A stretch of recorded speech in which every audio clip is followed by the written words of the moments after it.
এটা আপনারা দেখতে পাচ্ছেন, এটা হচ্ছে একটা সেন্ট্রাল লেদ মেশিন। তো সেন্ট্রাল লেদ মেশিনের এটাকে বলা হয় ক্যারেজ। ক্যারেজ কেন? কারণ কি ডান থেকে পা দিকে সামনে পিছনে যাতায়াত করে, মানে আমরা কোনো টার্নিং অপারেশনের সময় আমরা সাধারণত এই ক্যারেজটাকে ব্যবহার করে থাকি সামনে পিছনে বা বাঁ দিকে ডান দিকে নিয়ে যাওয়ার জন্য। আর এইটাকে বলা হয় ক্রস স্লাইড।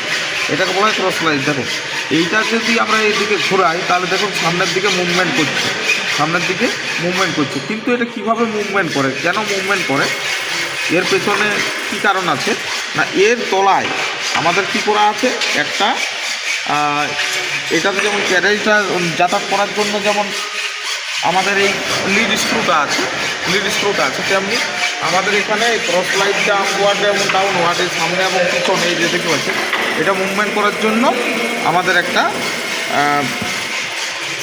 স্ক্রু অ্যারেঞ্জমেন্ট থাকে। তো ওটা দেখতে পাচ্ছেন, এই যে সামনের দিকে নিয়ে যাচ্ছে কীভাবে যায়, দেখুন এর ওয়ার্কিং প্রিন্সিপালটা কীভাবে হয়। এই দেখুন এটাকে যখন নিয়ে যাচ্ছে, এখানে আপনারা দেখতে পাচ্ছেন যে একটা বোল্ট আছে এবং এর ভিতরে এতে আমাদের একমি থ্রেড কাটা থাকে। আর এটা একটা নাটের সঙ্গে যুক্ত করা থাকে, যেটাকে আমরা বক্স নাট বলি। এটা আমাদের যেমন বেঞ্চ ভাইসে থাকে সেই সেম একই রকম। এটা দেখতে পাচ্ছেন, এই জন্য যাচ্ছে। আবার এটাকে পিছনে নিয়ে আসবো, তো দেখুন এই ঘুরছে বক্স নাটের মধ্যে দিয়ে ঘুরে ঘুরে আবার ফেরত আসছে ডাউনওয়ার্ড। প্রথমে আমরা আপওয়ার্ড নিয়ে গেলাম সামনের দিকে।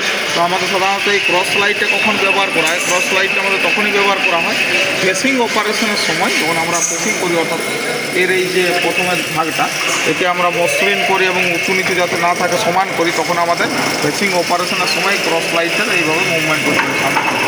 ধন্যবাদ, আজকে ভিডিও এই পর্যন্ত।